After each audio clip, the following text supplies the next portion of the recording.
It's me.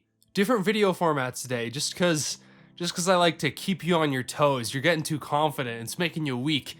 You gotta watch out or I'm gonna get you.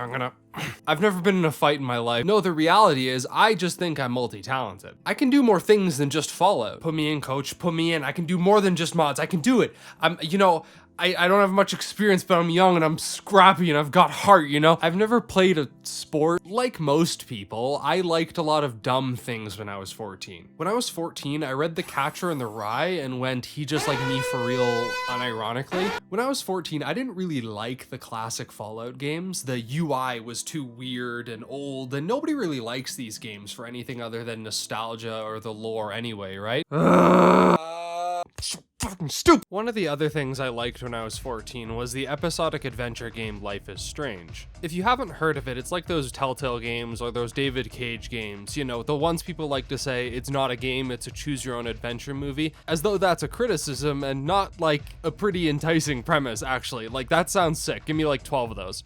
Actually, maybe don't. So these games aren't very good. Almost none of them are worth your time. For games where most of what you come for is writing, the writing in most of them isn't very good. Gamer bros dislike these games because there's no gameplay. Where's the gameplay? Where's the gameplay? Where's my soother? And that's not to say that lacking gameplay isn't a problem with these games. It definitely is, but there's more to it than that. There is a massive list of problems that these games have, and some of them resolve these problems better than others. What's so interesting about these games is that it feels like each of them has one unique strength that pushes them above the others in one category, while they all seem to fail at delivering the whole package. Every one of these games resolves one problem in one way. And Life is Strange resolves basically none of them. Life is Strange's gameplay is uninspired. It has a time travel mechanic which was cool once, but isn't really utilized intelligently or in any way that I could describe as fun or satisfying. Its themes are muddled, its side characters underdeveloped, and the facial animation is really rough.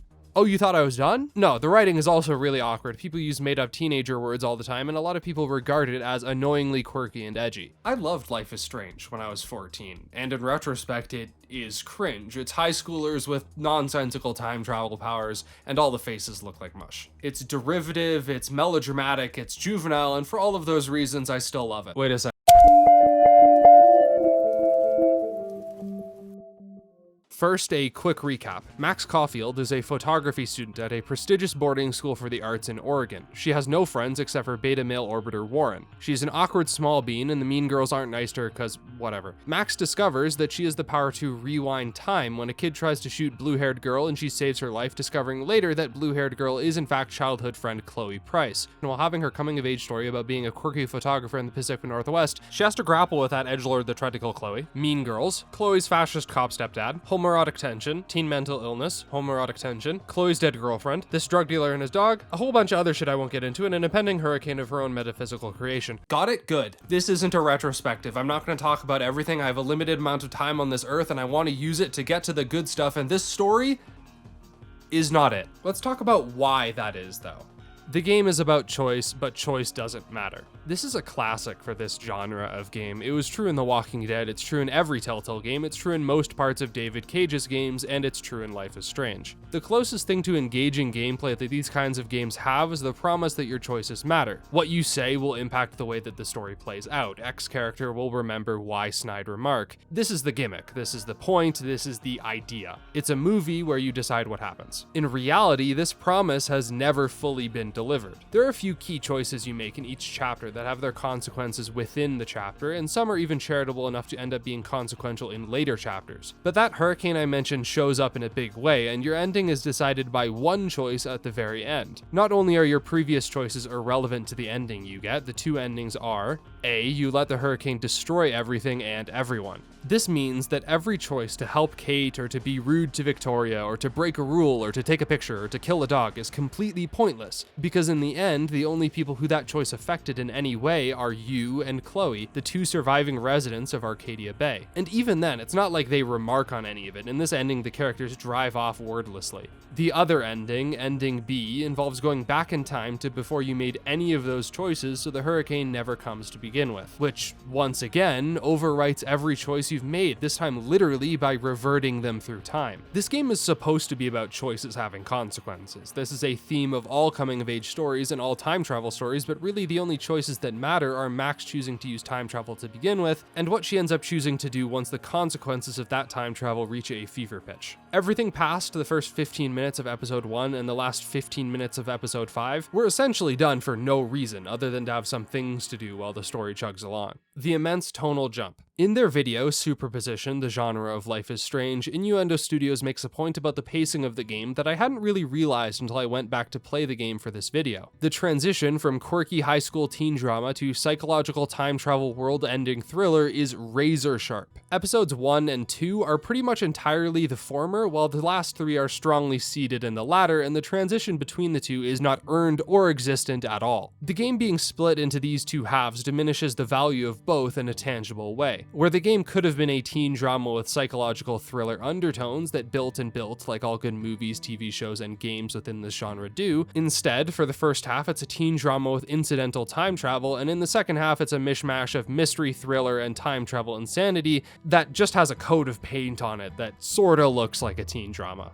The cringe. There are a lot of ways I think Life is Strange can be called cringe with 100% validity. In particular, the game's technical issues when it comes to character facial expressions come to mind. The characters in Life is Strange look like melting plastic. Their expressions remind me of what faces look like in my dreams. They're obviously faces for people, but the nuances of expression are off in a way that's hard to pinpoint to one specific thing. True Colors, the latest game in the franchise, does look a lot better, I'll give that one credit, but it's still well and far behind industry standard for a company with a well-known series like Life is Strange. The faces in True Colors aren't Bethesda bad, and they are definitely an improvement on the previous games, but it's not up to par with genre mates like Quantic Dream's Detroit Become Human. Anyway, the technical problems with Life is Strange do make a lot of its scenes feel kind of cringe, but that's not really what people are talking about when they say Life is Strange is cringe, at least not entirely. What they usually mean is the writing itself. The point has kind of been made to death that Life is Strange's characters don't talk like American teenagers do. Rather, they talk like how adult French game developers think American teenagers talk like. Characters in this game will use phrases or sayings that no American teenager has or ever will,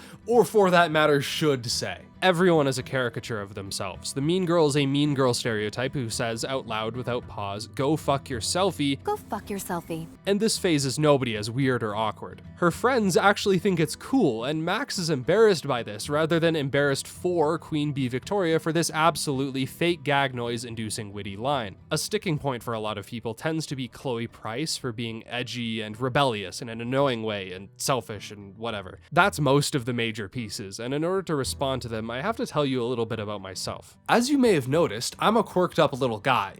I'm not normal, I'm weird. I'm a weirdo. Have you ever seen me without this stupid Purple bisexual lighting. on?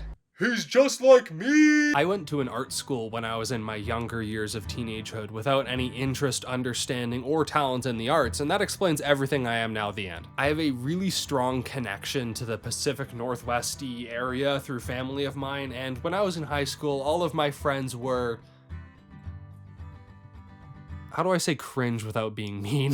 So when I went through my first playthrough of Life is Strange, I felt seen, not necessarily through the protagonists, I share basically nothing in common with either of these characters, but more so seen by the world, the characters at a distance, and I hate to say it, the vibe. That word makes me shudder. I feel like I need a shower. Oh, where's my hairbrush? Oh, where is my hairbrush? To most people, the world characters and that third thing I'm not saying again are extremely annoying or unrealistic or unsympathetic. But to 14-year-old me, this was my world. These people were no more cringe than my real-life friends would be not a year later, and I listened to much of the same melodramatic indie music the game's soundtrack hinges upon. Piano Fire by Sparklehorse is still one of my favorite songs of all time. It's almost as if my personal experiences of adjacency to this stuff rendered me immune to what everyone else was calling cringe or fake or annoying. What I'm getting at is that this massively formative time in my life basically brainwashed me into being the perfect consumer for this kind of experience, and I don't really know how to feel about that. This is a bad game, with bad characters, bad gameplay, and a bad story, but because of my personal connection to this kind of experience, I still think it's good. Is that really right, though? Is it correct for me to say that as a guy who analyzes games? Is it, as Victoria would say, like, totally valid? All right, let's talk about bias for a bit before we close this one out. Bias is kind of like double texting in that everyone keeps saying how bad it is while not actually explaining why or what we should do about it. You can't really defend the position that bias is bad because, like, come on, what is there otherwise? From the way that I think about it, the word unbiased basically now just means within the realm of accepted opinion. Bias kind of makes up the walls of the Overton window of any given subject. There is an accepted opinion that's accepted by the most amount of people, and if you stray too far to one side or the other side, you're biased. If you keep in the middle realm of accepted opinion, you get this supernaturally granted thing people keep talking about called journalistic integrity. I'm scared of that. I don't want that anywhere near me. Keep that as far away from me as possible. If you believe, like me, that the best sorts of analysis of art are the ones in which the people doing the analyzing put themselves kind of a little bit into the art and then find meaning through that interaction, you kind of logically have to discard at least some of the value you put in unbiased analysis, right? I don't want a Wikipedia synopsis from my game analyses. I want a unique and passionate perspective that's gained through a multitude of different sources, be they as rigid as theory and developer testimony, to as fleeting as emotion and personal experience. They take all of these disparate aspects, these avenues of approach, the logical and the emotional, the objective and the subjective, and all encompass them within their perspective, but also recognize their equality. I try to be fair, I think, in the videos that I make, but that fairness isn't gained from some sense that I'm an authority on anything, or that I deserve to be, or that anyone deserves to be.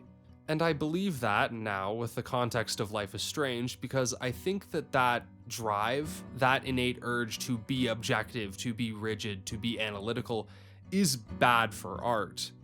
It at least misses some of the point, I think. I mean, it's still... The second reason why I believe this is, well, when I was 14, I read The Catcher in the Rye and said, he just like me for real.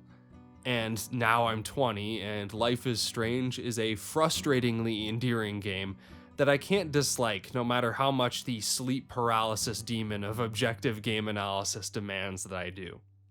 So, in conclusion, I'm cringe but I am free, Life is Strange is good actually, and my source is that I made it the fuck up.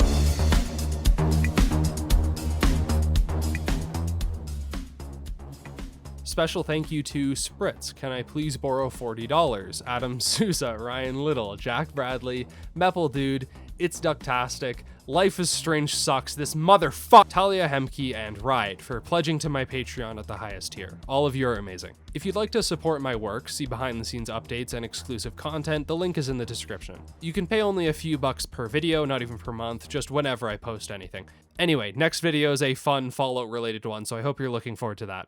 See you soon.